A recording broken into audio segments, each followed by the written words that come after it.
This is a new voice for a new Scotland. Indylive.radio. George, I know your own expertise is in economics, and I noticed when I was getting a bit of background info that it was a particular focus was energy economics. That's it. And politically, like a lot of us, you move from supporting Labour to supporting independence and the... That's what I had to say a long time ago. yeah, I know it was. I've been in the SNP for a quarter of a century. It was a long time ago. It's much further back than me. I did think about stopping voting Labour and voting SNP when Margaret Thatcher got put in for the third time, but I didn't actually do it till a while later than that. And then you were the MP for, was it East Lothian? East Lothian, yeah. That was 2015 to 17. Yeah. So you were elected that wonderful night when we sent back, what was it, 57 independent supporting MPs. It was fantastic. We left one each of the other parties just for sake. That's right, yeah, just for form, yeah. And I know that, well, I suppose it was natural for you to be on the Treasury Select Committee at Westminster, given your expertise. So, we'd like to hear your thoughts on what the Scottish economy might look like post-Covid-19. I mean, actually, I'd also like to hear what you think the world economy might look like, although that's an even bigger topic and we might have to leave it for a bit. But, stick with the Scottish economy to begin with. And I noticed myself that the narrative has changed from getting back to normal to getting to a new normal, but actually even some people saying, well, there won't be normal for a long time. And obviously that's thinking about the longer term, but at least at the moment we might be at the beginning of emerging from the lockdown. ScotGov came out with a framework paper yesterday. I mean, have you got any thoughts yourself about what we need to do just in this interim period, economically or other ways? Well, the Scottish Government produced a report on Tuesday of this week on the state of the economy in the lockdown. It was written by Gary Gillespie, who's the chief economist of the government. Never gets a mention, Gary Gillespie. There were some interesting numbers in that report. More than half of Scottish businesses have reported that they simply don't have the money to survive for more than 3 months. And that's quite a serious issue. Now, I know a whole series of projects have been put in place to get money to companies. Yeah. Scottish Government, I think, has been very, very good and very fast at doing that. I think they've been slower in England. But even then, the scale of the impact on small companies, particularly, is devastating. And so the thing we don't know is this: the longer the crisis lasts, the longer the economy is in shutdown mode, and the majority of companies are in shutdown mode, then it will be difficult for them to come back. They will. I mean, even if you give them loans to tide them over, all that means is you come out of the crisis with an even bigger company debt, which you can't pay off. When you say how will the economy be impacted, it's a kind of your classic elastic band. The longer we pull, the longer it will get. So I think there will then be pressure to get business back up and running, and you can see that now. Some of the bigger companies, construction companies like Wimpey, building companies like Persimmon House Company, some of the car companies like Jaguar, have said they're going to start production again next month. Wow. They say they put social distancing protocols in place. Frankly, I don't know how you run a car factory if people can't. So I'm a bit worried that there'll be a lot of pressure to start up again, even though the virus situation is still quite serious. And there could be a little bit of a friction in Scotland if the big UK-wide construction firms start opening up in England, which they say they're going to do. Will they also open up in Scotland? Now, they've been told not to. The Scottish Government said it doesn't want major construction outside of hospitals and important things like that. They don't want construction going on. But there might be pressure. If your company's got workers back at work in England, but not in Scotland, who knows what's going to happen? So we've got some tensions. But the real problem is, the longer this goes on, then the less economy will be left when we come out of it. And that then just says it kicks on into the longer term, doesn't it? It makes everything more and more difficult to do that. Is it possible to do something like not put people into debt but give them the money, or? Yeah, well, I mean, the SNP MPs of Westminster have been arguing that. And I mean, there isn't any problem, it seems to me, in giving companies money. You could, in fact, take in return a degree of public ownership. You don't take people's companies off them. But, particularly for bigger companies, I mean, we should not give Richard Branson any money at all. No. His money's not paid any taxes for over a decade. Exactly. He's gone off to his island in the Caribbean and set himself up prettily. So certainly for the medium-sized and bigger companies, it seems to me there's a very good case for saying, okay, we will bail you out, we the government, we the state, we'll bail you out. We won't force loans on you because you can't repay them, particularly if you've burdened with debt in a weak world economy post the virus crisis. You're not going to survive. So we'll give you the money, but we'll take, because it's public money, in turn we'll take a degree of ownership in the company, not to take it off you. But in the end, that would give us a stake, give the public a stake in how things are run, how the economy works. And I think, nobody wants to micromanage companies, but I think that might offer, a potential for better management of the economy, a better relationship between the public sector and the private sector.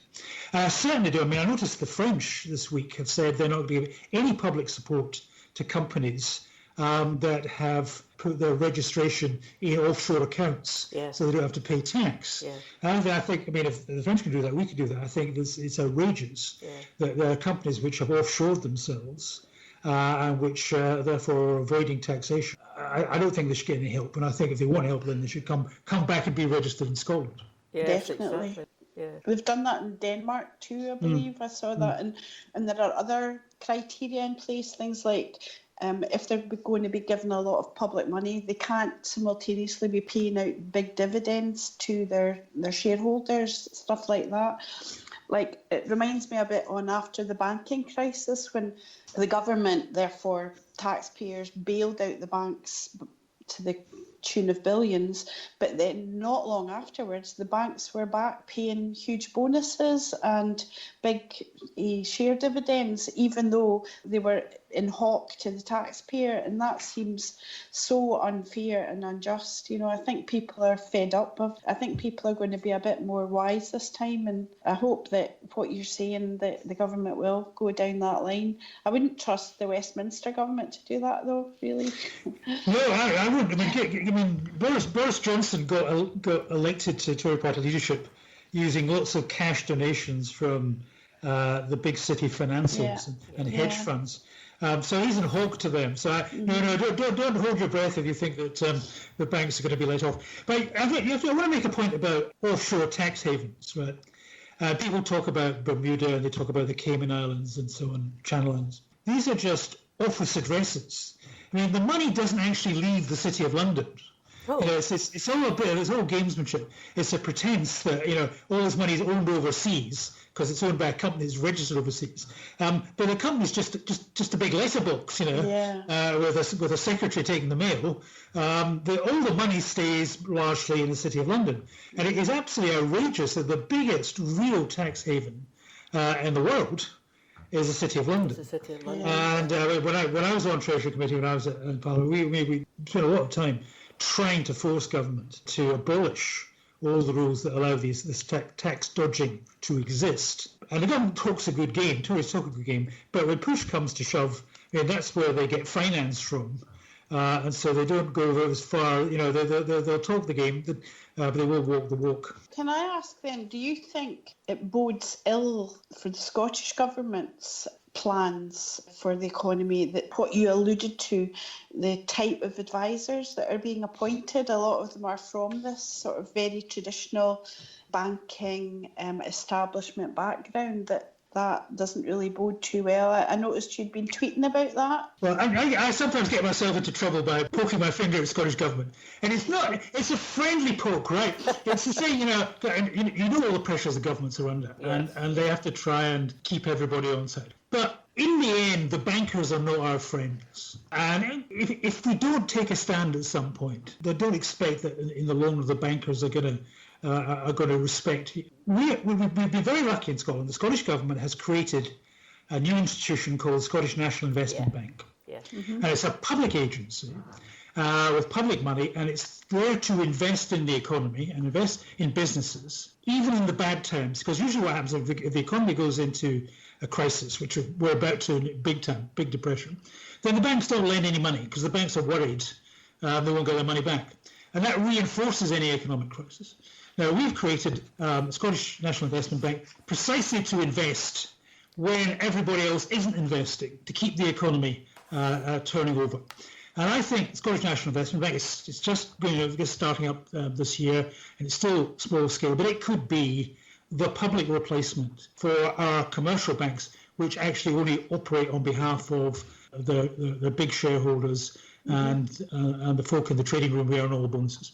Now, other countries have public investment banks. Germany created a big public investment bank just after World War II, and that's why Germany has a superb kind of public infrastructure, which it now does. So we're now ahead of the rest of the UK. We've created our own national investment bank. What we mustn't do, and this is why I occasionally poke the Scottish government, what we mustn't do is then to get a bit fierce and put people in charge of that bank who come from the milieu of the City of London, where it's making profits, where it's not taking risks. I mean, if you have a public sector bank, it can afford to take risks because it's got the taxpayer backing it. And that's what it's there to do, to invest in the very long term, to see out the ups and downs of the economy.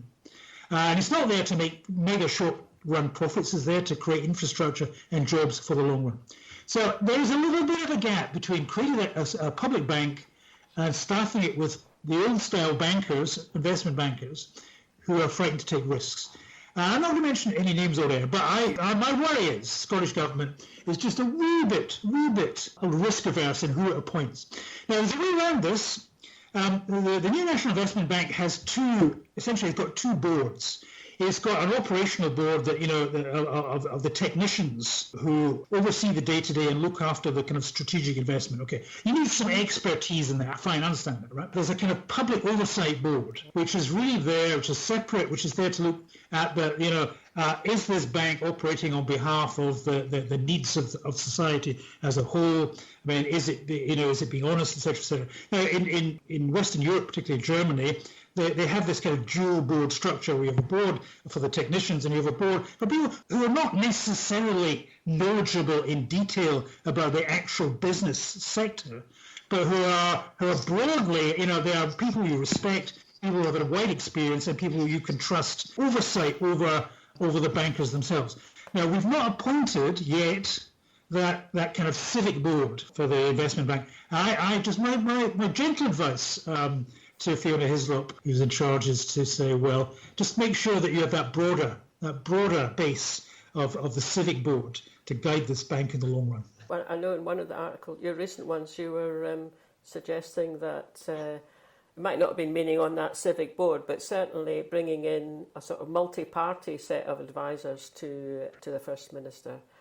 Well, you mentioned Andy Whiteman. Of course, that would presumably be, his input would be around land ownership. The Scottish Government has set up a new advisory board to advise on how to bring the economy out of the lockdown and get it restarted after the virus crisis is over. Good idea, brilliant idea. Now, the new chair of this board is a chap called Benny Higgins. I've met him. He used to run Tesco Bank. And I suspect he's, reading between the lines, he's not unsympathetic to independence. Now, the trouble is that Benny's current job is to chair Buccleuch Estates, big feudal landowner. Now, to me that's, whatever, and I'm not decrying Benny Higgins as an individual, but it seems there's a wee bit of a wrong signal when you put the chair of the board of one of Scotland's biggest landowners, feudal landowners, in charge of a body that's supposed to look at how we rebuild a modern economy after the lockdown.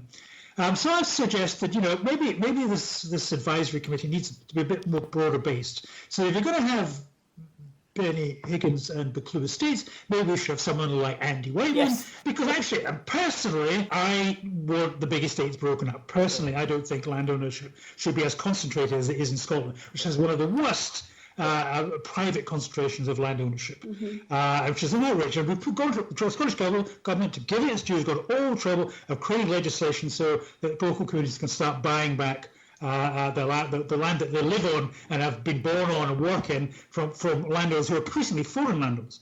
Right, so I think it's just a gentle suggestion to Fiona Hislop that this advisory board should be expanded a little bit. So if you're going to have some of the people from the big companies, there's one of the, Sue Bruce, who's a board member of Scottish and Southern Electricity, which is a Swiss company. Scottish and Southern Electricity, if you're taking the electricity, it's a Swiss company because it moved its ownership to Switzerland last year, so it didn't have to, so it could escape British taxation and British laws. Sue, are you listening? Why did you agree to that? So if we're going to have that kind of representation, the Swiss energy company that owns a bit of Scotland on our advisory company, can we have people who know about the Scottish economy, who are dedicated to the Scottish economy? So Robin McAlpine from very knowledgeable from Commonweal. Why not have him there? Let's balance. Balance is all I'm asking for. So it sounds like we're on a sort of, well, maybe not yet, but might be on a sort of cusp where, I mean, in one of your articles you ended with saying a better world is not only possible, it's necessary. So on the one hand, there's that set of possibilities,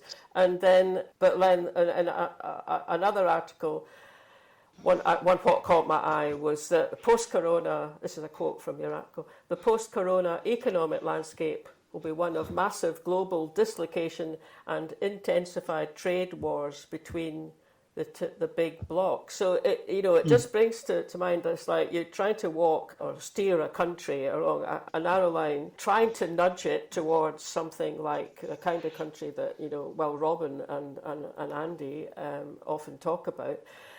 On the other hand, you've got these big powerful blocs that could push you in the other way, and after all, Scotland is just a small country. Well, even Britain is a small country in comparison with those big trade war blocs. On the one hand, you think this could be a fantastic opportunity, one which we'd rather not have in the current form, but it could be an opportunity, but a lot of risk attached to that. Absolutely. I mean, the world economy is going to look very different post the crisis for a number of reasons, not just because companies have been built up debt or lost markets and collapsed. I think post the crisis, countries are going to want to secure their own supply chains. We've built a world the last 30 years where everything is just in time imported from elsewhere.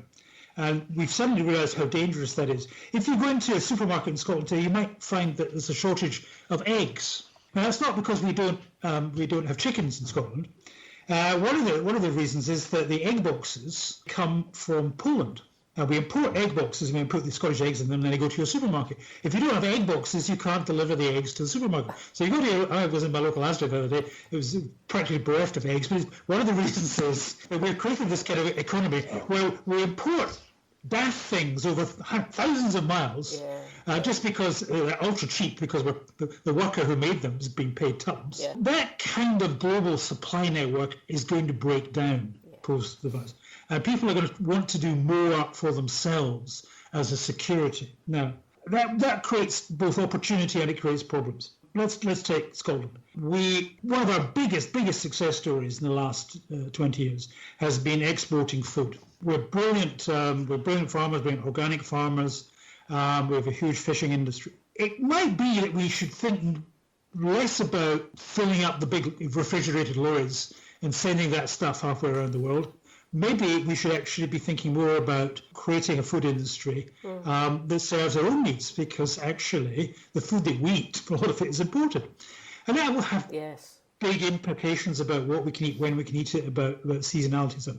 But I think that an economic strategy based on selling food in ever greater amounts to the rest of the world and at a huge energy cost and carbon footprint cost. Yeah. I think we have to rethink that. Again, for Scotland, we have a huge tourist industry. About 8% of all people in jobs in Scotland work in the tourist trade. Now, I afraid the tourist industry is well and truly banjaxed.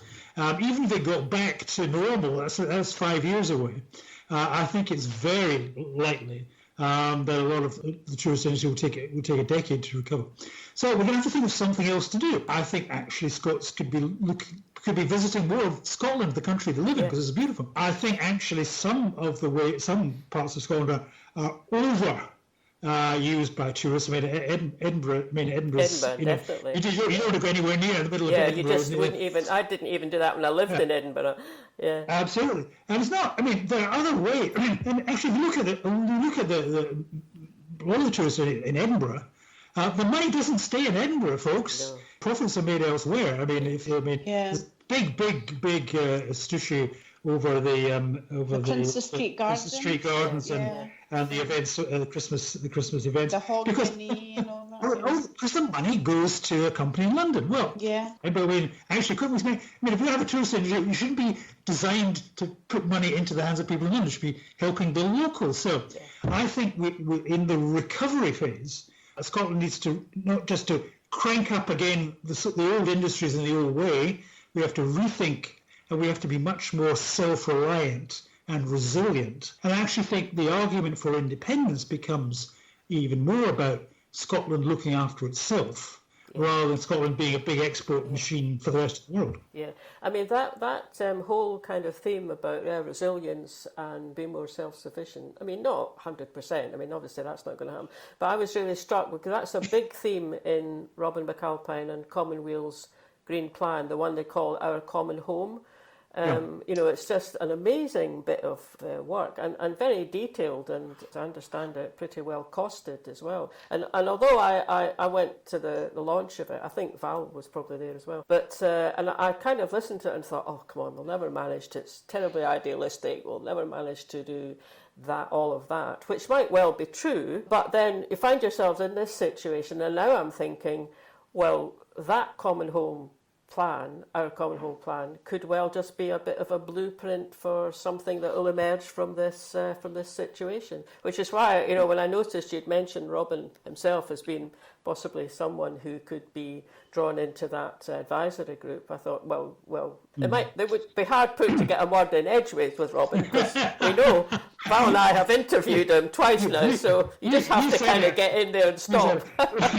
I felt as if I'd gone 10 rounds with Mike Tyson. I mean, in a pleasant way. Like a fountain of ideas, but you feel a bit like, woof, banjaxed. Sorry, George, carry on. No, I'm on the Commonweal board, so I have to fess up to that. And, I'm a supporter. I send them money every week, so.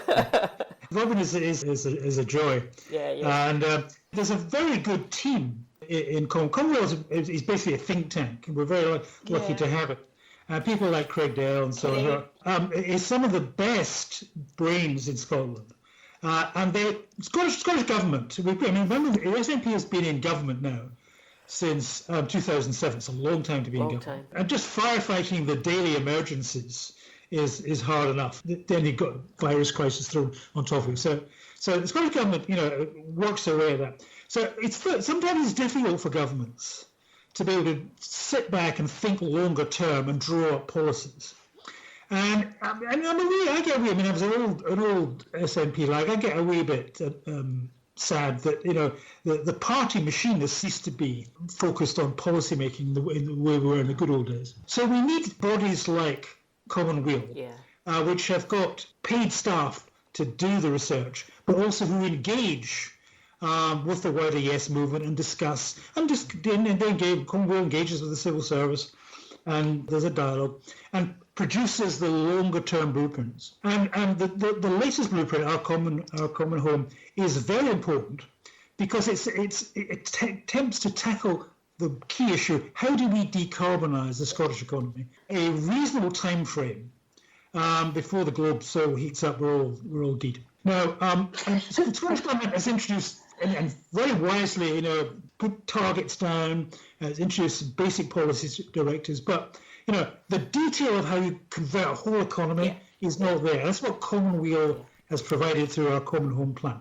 Now, it's not there to say everything is correct in the plan, et cetera, et cetera, et cetera. It's there to say, here we've looked at all the key issues, here's how we think we could tackle them. If you've got better ideas, tell us. I haven't seen anywhere in Europe anybody produce anything like that wealth of detail in the conversion. Yeah, indeed. And what I noticed about it as well, because you're right, I mean, he's got a good team around him at Commonweal, but for that Commonweal plant, they were talking to architects, they were talking to scientists, they were talking to guys working in the fishing industry, farmers, forestry people, and they just brought everyone, who had anything relevant to say, got the chance to say it and got the chance to contribute. And it sort of strikes me, talking to you now, on a smaller scale, well, our Common Home Plan wasn't that small a project, but it's a small project compared to what the Scottish Government's facing now. But that sort of model for bringing in the relevant people with the relevant expertise, it would just be great to see Scottish Government moving, as you've been saying, moving further in that direction. Yeah. Well, I can reveal that in the last fortnight, Commonweal has been busy in the back rooms trying to write a paper on the tactic strategy we need for the economy to recover post the virus. On my computer here, Robin has sent me the latest draft, which I will look at when we're finished here, and hopefully we'll be getting that out in due course. But of course, around the Common Home project, we've now started trying to organise groups within SNP itself, our members, to discuss, and hopefully we can bring elements of Common Home Plan to a conference whenever actually we're in a position to hold another conference. So that's coming your way as well. I've got a question here from one of our regular listeners that kind of ties in with that a little bit, perhaps. It's Crosstix from Aberdeen. Great. He's up in Aberdeen, and he's asking, does George think that a universal basic income would be viable for Scotland? And do you know of any research that's been done, and that maybe ties in with Commonweal? Do you know of any research into the cost of UBI versus the benefits system? I'm a great fan of introducing universal basic income. I warn you, if you tried to give everybody the equivalent of the average wage, then it would bankrupt us all. So it's something you have to approach. But basically, what we're saying is that you've got an existing benefit system which is a mess. In fact, it's capped. I mean, I will never forget being in the lobby in the House of Commons when, and this was 2015, they voted to cap welfare spending and therefore cap universal credit in order to reduce its real value. Yes. And the Tories and the Labour Party on their mass went into the lobby supporting it. And in the lobby that was voting no, there was the SNP, because most of us, because that time we were the official opposition, really. There was a handful, you could only count a handful of Labour rebels, which included Jeremy Corbyn at that time, because he wasn't leader, and Plaid Cymru and so on. So that's burned on my memory watching the Labour Party people go in and vote to cap welfare benefits. But universal credit as it exists at the moment is a disaster. I mean, I used to sit crying with people in my surgery because it's designed cruelly to drive people off benefits. It's not there to be a benefit system. It is. I've sat in Citizen Advice Bureau. I'm an advisor at the Citizen Advice World normally, and I've sat with people in the Citizen Advice Bureau, and they're crying. And sometimes I was pretty tearful as well. Actually, it's cruel. You have to do it. You have to fill in the form on screen by yourself. How does anybody with a mental health problem do that? Well, if you're blind or you've got poor eyesight, or even if you're old like me and you need glasses and you can't read the screen, how do you do that? And it's just right. Okay, let's not get into that. Right? Okay. So we need something different and better and simpler. So that whole issue, right? Then the crisis of coronavirus comes along, and people are in lockdown, and we desperately need to give them an income because they can't work, right? The simplest thing, if you're telling people not to work, is to pay them a state to pay them a wage, a basic income, and everybody should get it. It should be your right, right? So, if that's the basic project, then we can discuss the details. Now, there is research going on. I'm talking to somebody last night. Been doing a big project going on in Spain. I think the Spanish will do this. You can make it economically viable if you say, here's the basic income level. If you earn above that, if you're a nice middle-class professional job and your checks are still coming in the month, then you don't get it. Just as a first attempt to get the thing going. Now, if you do that, then I think you could end up making something that's affordable for government at the present time. And anyway, if you can bail out the banks, you can bail out private individuals. So I think we should have some form of universal basic income. And I think actually, not just for the emergency period, but I think it should be at the core of our proposition for independence. The SNP has set up, Nicola has set up a social justice commission, which is still taking evidence, still discussing, and I've been badgering them, and I know that they are looking at universal basic income. So let's hope that universal basic income forms part of the findings of the Social Justice Commission, and that becomes a key cell in the SNP and the wider Yes movement's argument for independence come the next referendum. I think I'm right in saying that Ian Blackford has been pushing that in recent days, hasn't he? He brought it up at PMQs from his, I think was he not the first MP ever to take part in questions via Zoom? Via Zoom, yes. But a couple of years ago, I can't remember which year, a couple of years ago, SNP conference did pass a motion in broad support of universal basic income. But party conferences pass motions. Getting them into action, into policy is another matter. I think the virus crisis just transformed things. I mean, people are going hungry, right? We need something of an emergency. So basic income now is the simplest thing at a base level, but I think it has to be ultimately has to be a permanent replacement for not just a short. No, just a short gap. No, just an emergency. It has to be a permanent replacement for the so-called welfare system that we have. Just to follow that up, I noticed that there was an article in the Financial Times a couple of days ago. So more than 100 UK opposition MPs and peers have called on the UK government to make regular payments to all adults. But then that is it's during the coronavirus lockdown. But they wrote to the Financial Times asking for a recovery universal basic income I think it's also in the fallout period as well, and it includes not just the SNP but also senior Labour figures like former Shadow Chancellor John McDonnell, all MPs from Plaid Cymru, and also from the SDLP, the Green Party, and from Ed Davey, the acting leader of the Lib Dems as well. So a real cross-party support for that. But then the Tories have got such a bloody stonking majority. Sorry, that's not very parliamentary language, but you know what I mean. But you're right. But you're right. Yeah, I mean, it's definitely an idea that whose moment has come. Remember when the Scottish Government abolished prescription charges? And most people say, well, it's a waste of money.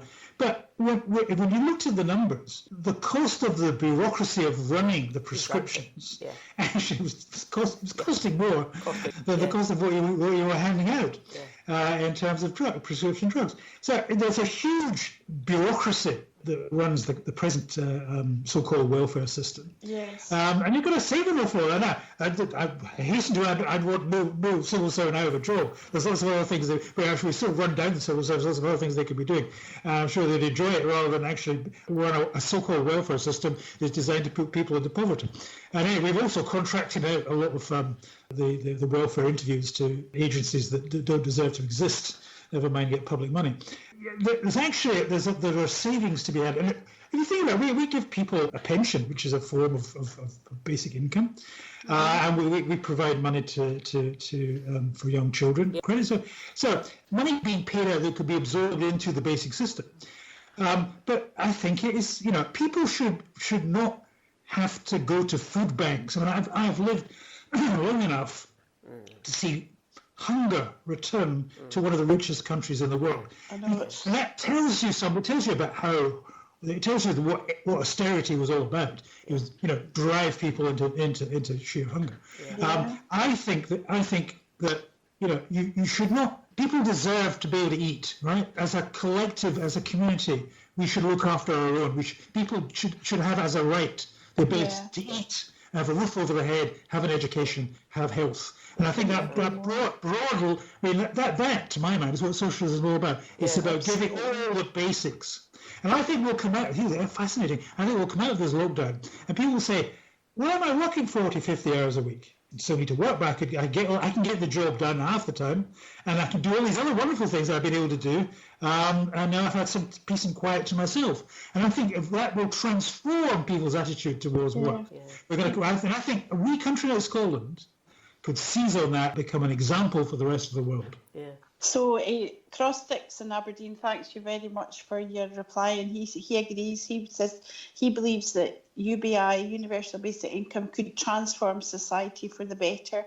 And he thinks it's necessary to tackle the new world we're all moving into, which is what you're saying, and that all of Europe needs to do it. I've got another question here from Ray, Indypram, who has put in a question. He's asking, does George have any information regarding the SNP announcement earlier this year that we can expect a true economic case for Scotland being presented, which challenges GERS going ahead and being worked on? You know, the idea that we'll be able to have a true economic case, because when the GERS figures come out, that always is a sort of twisted and slightly distorted picture of the situation. Do you have any information about that at all, George? Certainly, I don't. I know Derek Mackay, when he was still Finance Secretary, had suggested they were going to do parallel figures with the annual GERS to look at the real situation. I think that's what Ray means, probably. Yeah. So I don't know where it's going. I mean, I would guess that given that the bolt from Blue, which was the viral crisis, everybody's scrambling to deal with that, and probably quite rightly. Of course. But just to remind everybody listening, it's not that the GERS numbers are wrong in themselves, it's how you interpret them. Scotland does not have a deficit. Scotland, the Scottish Government, runs annually a budget surplus. It spends less than it actually has in the bank, because there are all sorts of emergencies crop up, and it's always good to have some savings in the bank to deal with emergencies. It's extraordinarily prudent.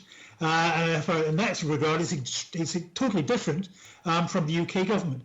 Where you end up with this daft notion about Scotland having a huge deficit is if you say, suppose Scotland was independent, what will we do with the Westminster deficit? Let's do some back-of-the-envelope numbers and allocate a bit of the Tory deficit to an independent Scotland. And then you say, Scotland couldn't be independent because it's got this deficit. No, the deficit comes from what Westminster is doing and its spending patterns. So it doesn't matter what GERS says. GERS is a paper exercise designed purely simply to say, how do we allocate the Tory deficit to Scotland in independence? Then you say, even the worst Scottish government is not going to have the kind of spending pattern Westminster has. We're not going to have nuclear weapons. We're not going to spend 100 billion on a new nuclear weapons system, etc., etc., etc. So let's just be calm. Let's go calm on the GERS thing. Final point is of course, I'm just predicting we're about to see the Westminster deficit. Annual deficit is already doubling, right? The overall debt is going to shoot up. Currently, the British national debt, as a proportion of national income, proportion of GDP, is around about 80%. It's going to hit 100. It's going to be over 100 very soon because of the virus crisis. So somebody's going to sit down and say, there will be the Daily Mail, all the usual sources will sit down and say, Scotland can't be independent now because we borrowed so much in London. That if we allocate that to you, you couldn't pay for it. Well, actually, what all the virus crisis has proved is that governments can borrow when they need to. The deficits are quite a fictional financial thing, a bit of financial magic, right? And therefore, if it's saying Scotland can't be independent because it would have a deficit, but by the way, London can spend anything it wants.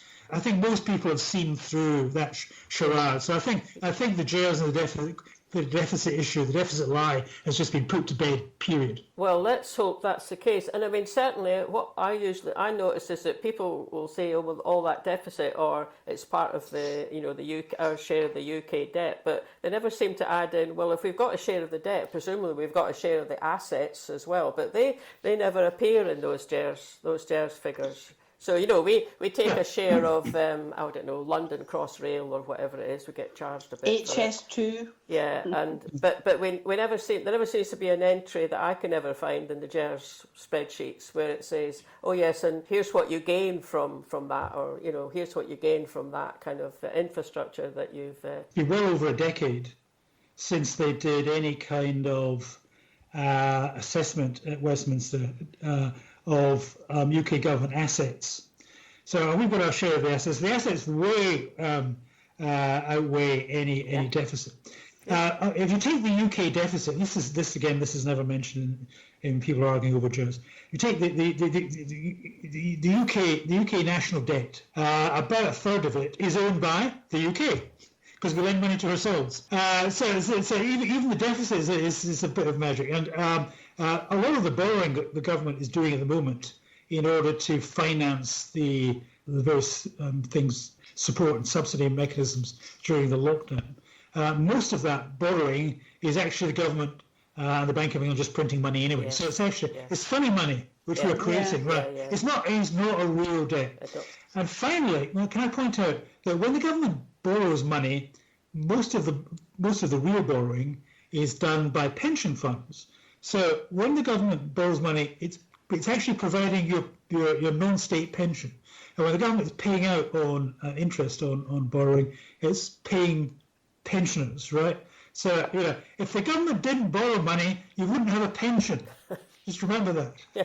Well, I think we may have answered this question. Please don't freak us out. Yeah, I know. Yeah, we like our pension. Well, one of our listeners is Fiona McGregor, who's she's also a contributor to Indylive. She's part of Clackmannanshire Women for Independence. I think we may have answered this, but her question was, how do we counter the increasing narrative that Scotland would not have been able to cope with the COVID virus without the UK providing funds? And she's thinking of that then, as you touched on, that gets used as an argument against independence, because look, you wouldn't have been able to have survived COVID without it. She'd kind of like a snappy response to that allegation.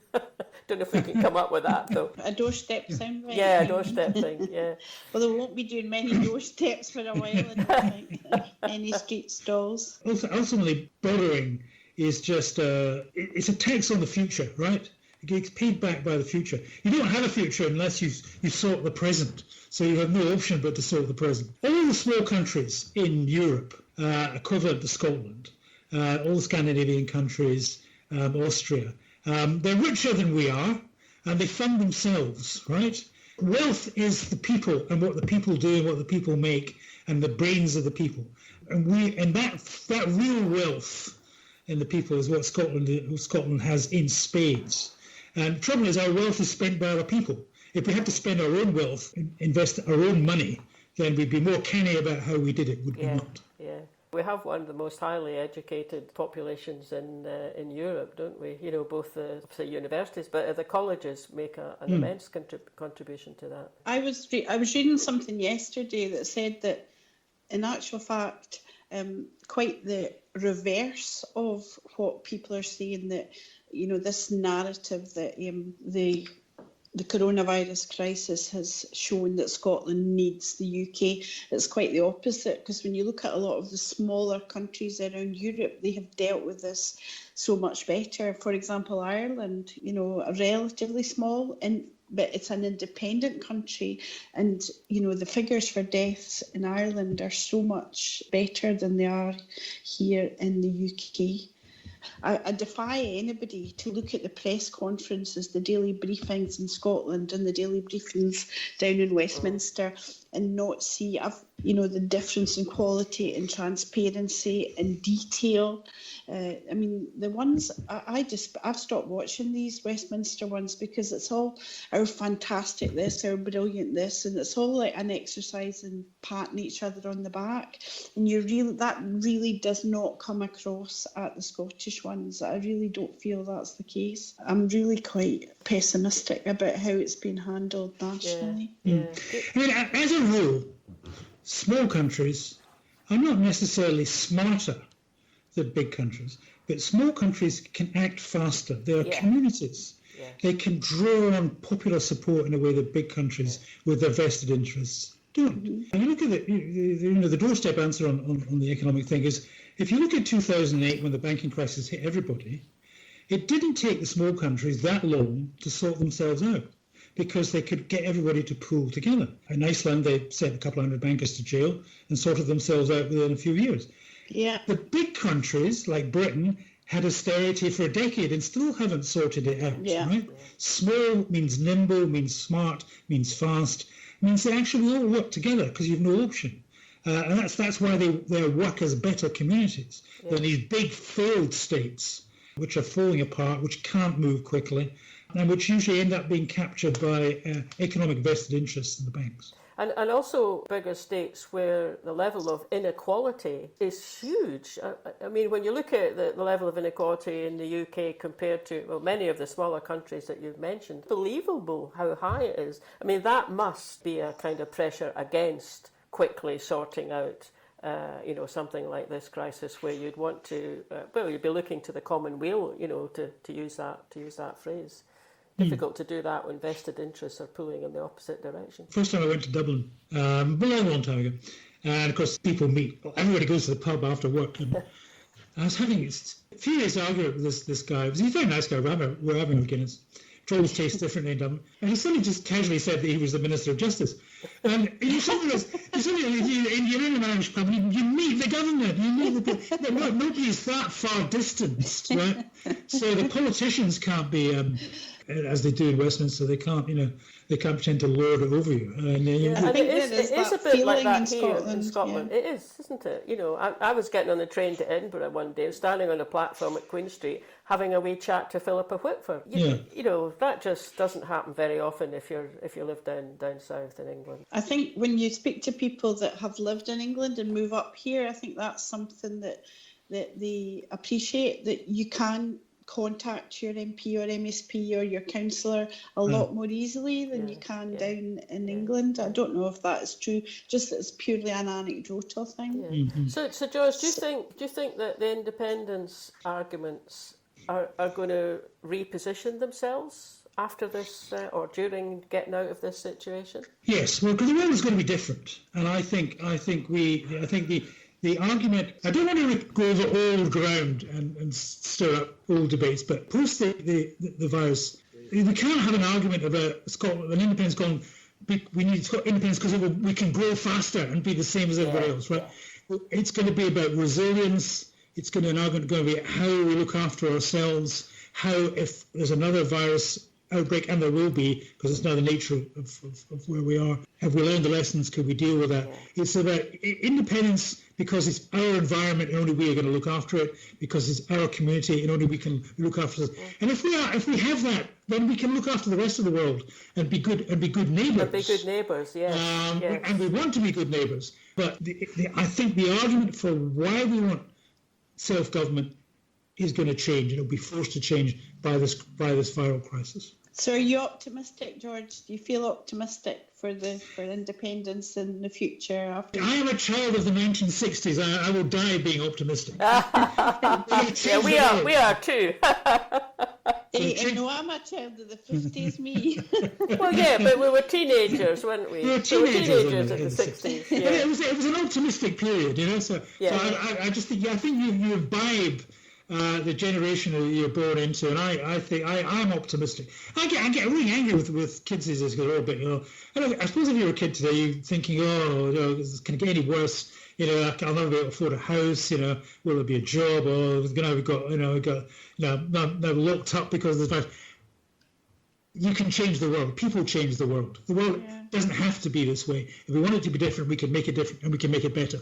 Absolutely. Yeah. And having been a teacher up until a few years ago, I do think young people are pretty positive and optimistic. I don't think they're as jaded as I really think they get a bad rep. I'm just a grumpy old man. And so what would what are you particularly looking forward to when the lockdown ends yourself? What do you think you would enjoy best? Well, I've been telling all my friends on Zoom, I'm going to have a party here. I think a party. I should meet real people again. Yeah, that's what you miss the indeed, most indeed. when you. Indeed. I mean, just talk about being optimistic, because I came across, last night actually, I just came across an article that you had written in the National, I think it was midway through March, and it's about the sleeper. That's a wee cracker about... Nobody seemed to notice that article. There's a very famous William Morris, who was one of the great 19th century socialists, wrote a novel about what socialism might look like. And the premise of the novel is this guy goes to sleep and he wakes up and he finds himself in this new world. So I did a little piece in the National. Someone who'd been locked up by the virus, but had been locked up for years and years and years. They come out to find that society had been transformed into something a lot better. So it's a bit of a utopian piece, but if this lockdown is to mean anything, we come out, we all fired up to change things. Well, indeed, yes. And there was just a little bit, I'll just read it out from that article. So it says, he's wondering how long it had been since he last spoken to another living soul except his two cats, Rufus and Humphrey. Are they your two cats? Real. So the sleeper had begun to enjoy his isolation. He gave up watching the BBC and its endless round of so-called commentators, self-opinionated people who knew nothing but who liked the sound of their own voices. And this move made him very calm. Also, the sleeper had jumped on his phone and broken it after reading a tweet from Piers Morgan. Somehow the subsequent lack of social media made the world feel a calmer place, and so it goes on. Anyone listening, go onto the National website and find it. It's great. But it's also, although it's funny, it's very funny, George, it's also very optimistic, because, the kind of how you imagine how things might have changed, it is optimistic. And as you say, it's a bit for people like realising, finding what their community there and connecting with it, and then going for what they need. I think that's what I was thinking when you were speaking about it. There was this huge upsurge of grassroots community support groups that have sprung up all over Scotland and England as well, I'm sure. Just local people going out and helping each other, and people doing things just out of altruism. And I don't think that, it might sort of dip down a little, but I don't think it will go away. And I think to a certain extent it's always been there. But I think that this crisis has brought that out even more in people. Absolutely. I read something the other day, and it was about the Victoria Derbyshire programme on, I have to say, the BBC. And basically she had been doing a feature on how people were finding it very difficult to access help that the government are trumpeting, and one of them was businesses get loans, and they said that the banks were being told to loan to people but they weren't doing it. And they had this man on who had a very small business, and he only wanted a relatively small loan, but the bank wouldn't give it to him because he wanted less than £20,000. So Victoria Derbyshire programme got contacted by this man, another businessman who was pretty wealthy, and said, look, I'll give that man a loan with no interest. And they put them in contact with each other. And the man who was wanting the loan then contacted the programme a few days later to say that because he had only wanted something really small, like about £5,000 or something, that the other guy had said, look, I'm just going to give you this money. And he just gave it to him because he said that during his business career, he was now, well established, very wealthy, and people had been good and supported him when he needed folk to take a chance, and he was just paying that back, and he was giving the man the money for nothing. And I just thought, that kind of thing, there's probably things like that going on all over the place, people supporting other folk and giving them stuff. And like my wee old mum, she's 86 and she's got a cleaner that comes in every week. But the two of them, is this really blethery and rubbish? On you go. It's just... Small things that are happening all over, show that in the crisis how it sort of works. So my mum, she's got a cleaner that comes in twice a week, but both of them independently had decided that they couldn't continue with it because of the risks. But my mum's just still paying her the money anyway. Yeah. And I think that sort of thing's happening probably everywhere. People just doing the best they can for their communities, and It restores your faith in human nature. It does, and it's a strength, isn't it? It's this kind of strength that binds us together, and I mean, great that businessman did help out like that. Yeah. But if you've got that communal strength, and then on top of that, you've got a government that acts, obviously a bit differently because it's a government, enough. But it reflects that kind of principle of commonality. That would be brilliant. And you Scotland can't have a whole system run on charity and random acts of kindness. There's got to be proper structures in place, obviously. I've noticed a wee other thing, which is really fascinating, because we're all now every day we're on Zoom or something like that. People actually engage more. Now, if I went to a Yes Movement meeting, I'd waffle on for half an hour and then there'd be a few questions. It'd be mostly men asking the question. But if you're on a kind of Zoom type thing, everybody takes part. Okay, it kind of democratizes. That could actually change how people interact at a political level. The people aren't going to go back to sitting, in a room, with 50 people listening to somebody at the front. It's going to be much more social and interactive. Yeah. Absolutely. Yeah. Well, we've certainly been very interactive between the three of us this morning, actually. I really enjoys the talking. Oh, that's great fun. Thank you. I enjoyed it too. Yeah. Thanks so much for coming on and speaking to us today, George. It's been great. This is a new voice for a new Scotland. Indylive.radio.